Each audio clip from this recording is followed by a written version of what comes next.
પહેલગામના હુમલામાં ભાવનગરના કુલ 3 વ્યક્તિઓ આતંકવાદીઓની ગોળીઓનો શિકાર બન્યા હતા, જેમાં પિતા પુત્રના મૃત્યુ નિપજ્યા હતા, જ્યારે વિનુભાઈ ડાભી નામના શખ્સને હાથના ભાગે ગોળી વાગીને જતી રહી હતી। ભારતે આતંકવાદી હુમલાનો બદલો મિસાઇલ એટેકથી લીધો છે, ત્યારે વિનુભાઈ ડાભી અને તેમના પત્ની લીલીબેન ડાભીએ સરકારના આ પગલાને વધાવ્યો હતો અને ખુશી વ્યક્ત કરી હતી। ત્યારે લીલીબેને કહ્યું હતું કે આતંકીઓએ જેમ ભારતીય મહિલાઓના સિંદૂર ભૂંસી નાખ્યા છે, તેનો બદલો પણ આતંકીઓનો ખાત્મો કરીને લેવો જોઈએ।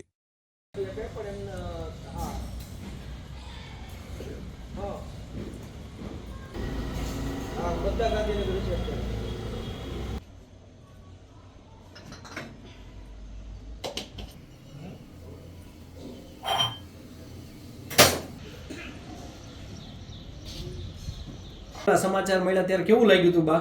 અમને એમ થયું કે જે સરકારે પગલું લઈને આ પાકિસ્તાનને નાબૂદ કર્યું છે તો અમને ખૂબ આનંદ થયો અને અમને એમ થયું કે ભગવાને અમને આ બીજી વાર અવતાર આપીને જિંદગી જીવી લઈ એવું થયું છે। પણ ગુજરાત સરકાર આપણી મોદી સરે જે કર્યું એ સારા માટે જ કર્યું છે અને બદલો લે એટલી અમારી નર્મ વિનંતી। જય હિન્દ।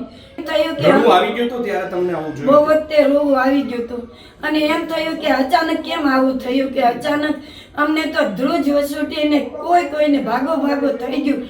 નીચે ઉતરવાની અમને આમ તેવડ નહોતી કે અમે કેમ નીચે ઉતરશું આ જંગલને જાડીમાં લઈ।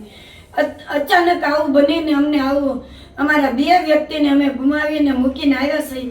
હજી અમને અન્ન પાણી નથી ભાવતા। રાત જાય તો દિવસ નથી જતો, દિવસ જાય તો રાત નથી જતી।